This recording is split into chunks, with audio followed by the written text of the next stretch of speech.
Over the course of this podcast series, we've met a lot of businesses who somehow managed to inadvertently time the launch of their business with the pandemic. Kay at Earthlingborough Pets or Taz at the Market Square Bakery, for example, were still both getting their feet under the desk when things started to change. For some businesses, though, they'd seen tough times before. One such business is Amp Wines in Oundle. Yeah, so my name is Philip Amps from Amps Wine Merchants, and we are a wholesale and retail wine merchant based here in Oundle. We've been in the centre of town now since 1901, when my great-grandfather brought the business to Oundle from Thorney in Peterborough. We used to have a grocery side to the business in those days, but that's all disappeared, and we are now solely wines, retail and wholesale. This is Philip. Philip runs Amp Wines, and as he notes, it's a business that has been serving the community in Oundle and indeed the rest of the country for over 100 years now. A feat that's not quite as unique as you might think.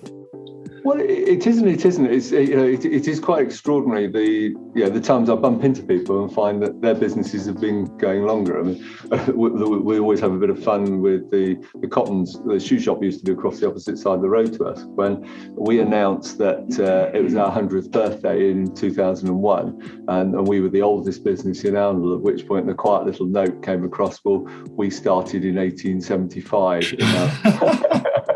It is relatively unique, but it's also not, I often say it's not exceptional. Over the course of that long lifetime then, the business had experienced literally every upheaval and change that this country has experienced for the last century. Experience that would come in invaluable when it came to making their way through the unfolding COVID pandemic.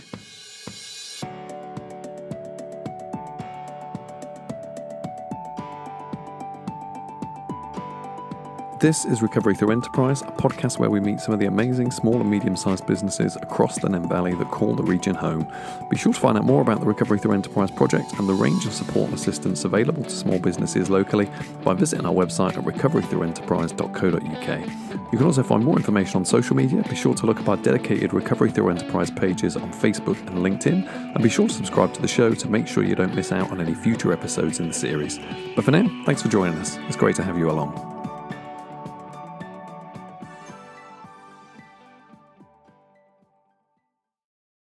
There's an episode of The Office where one of the characters talk about the state of retail in modern times. The theory the character posits is that the customers largely fall into two groups: people that care about price and just head online to find the cheapest product, and the other group that care more about the products itself. These folks want to go to somewhere, a shop, and spend time there, getting tactile with products and asking questions of the staff. This kind of shop, this is where Amp Wines fits into things. Where we differentiate ourselves from how you would go shopping in a supermarket is you come in to one of our shops and you taste and talk to us, and we can advise you, because all of those wines we've tasted, we can tell you about the wines that we are selling. We can talk to you about the wines that you might be having, or the dinner you're having this weekend, and the wines you might want to match with it. And so we are, really try to, that makes us our point of difference, is you come in and we spend time with you.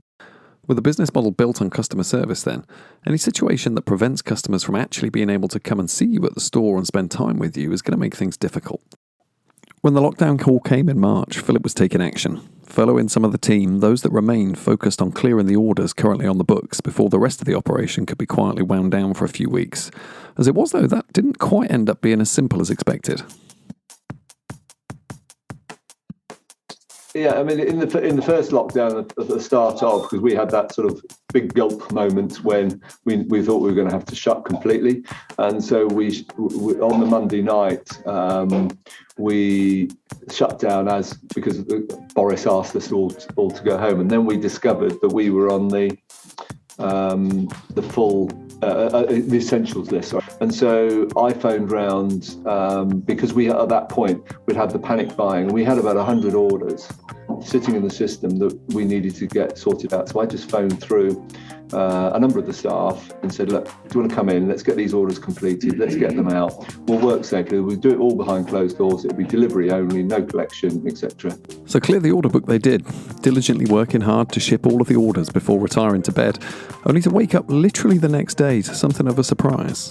And so we went out and fulfilled those orders and made the announcement on Thursday night that we are closing, and that will be us finished, because we looking after the staff, etc. So, and at that point, I'd furloughed all of the wholesale team, those who weren't, involved on the retail side at all, I'd sort of sent those home on full furlough.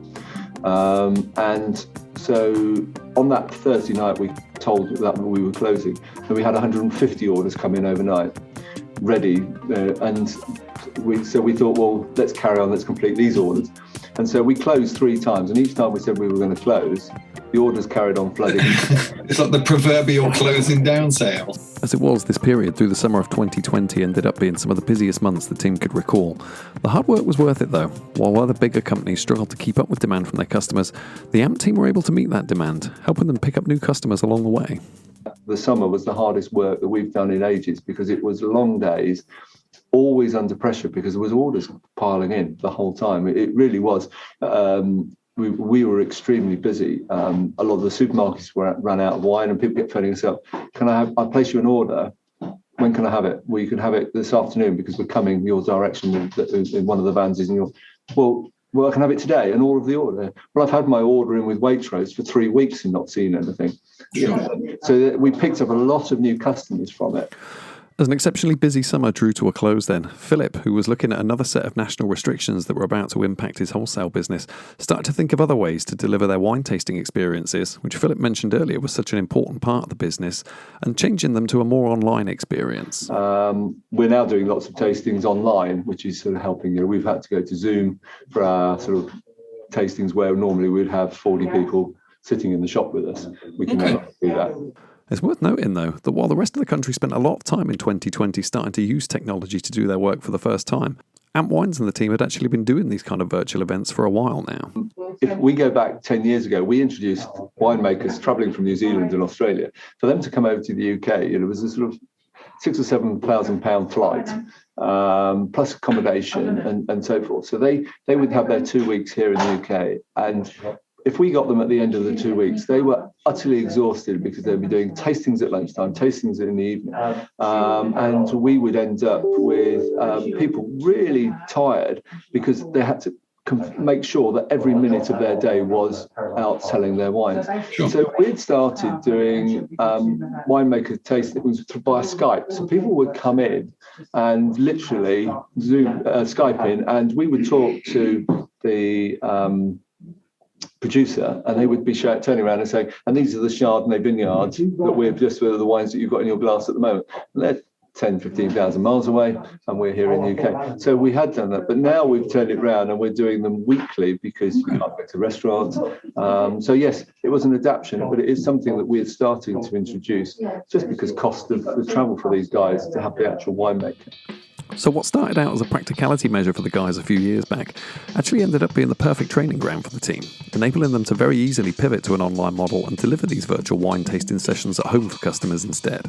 And so we only introduced them in around sort of October time, started doing them. We did an odd one, and then we started adding them in, mainly because we were so busy, but also during the summer, people were sitting in the gardens, barbecues, and that, I mean, if you think back to that first lockdown, people were in the garden from lunchtime through till 8, 9 o'clock at night. It's been quite a journey since, with the popularity of the events growing week on week.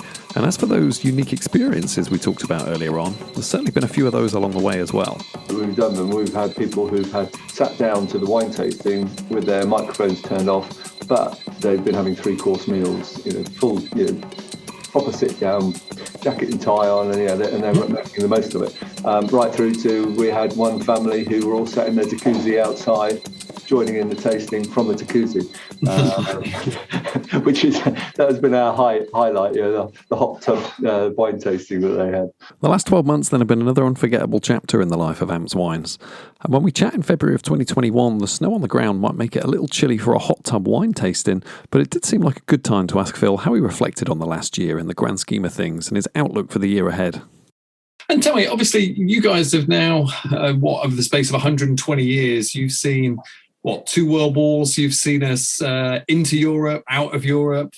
Would you say this kind of last 12 months, with everything that you guys have dealt with, how would you rate that, would you say, compared to all of the other challenges that the company's faced in its lifetime? Is it been the most challenging 12 months of that 120 years? Yes and no. But if I take it back one little sort of My father started in the business, and he was still the family was still delivering on horse and cart. That's one generation going back. So we've seen massive changes in that period of time to, where it's the norm to travel around the world on an aircraft. So though it's been hugely challenging this year, we have had the tools to deal with it. But I'm also really positive. I mean, I think that the thing with furlough means is that we could all open back up again and things could start to happen. Sure. How big high streets will behave, I don't know. But for us, I think we're in a fairly sort of strong position to take on whatever challenges are out there. So I'm quite positive, but it's going to be hard. I mean, it's all going to be new, and I think we're going to have to remain very nimble for the next couple of years to get our businesses back to where they were.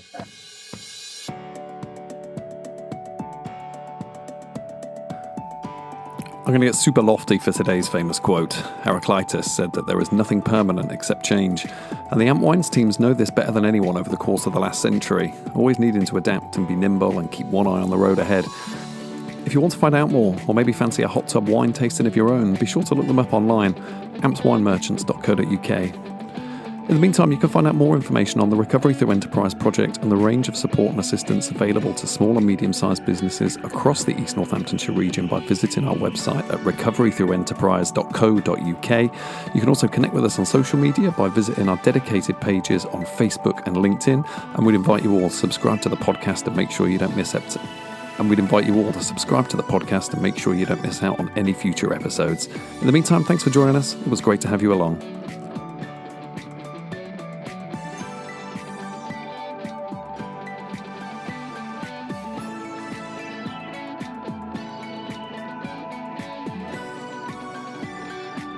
This podcast was a production of So Very Creative. You can find more of our work at soverycreative.com.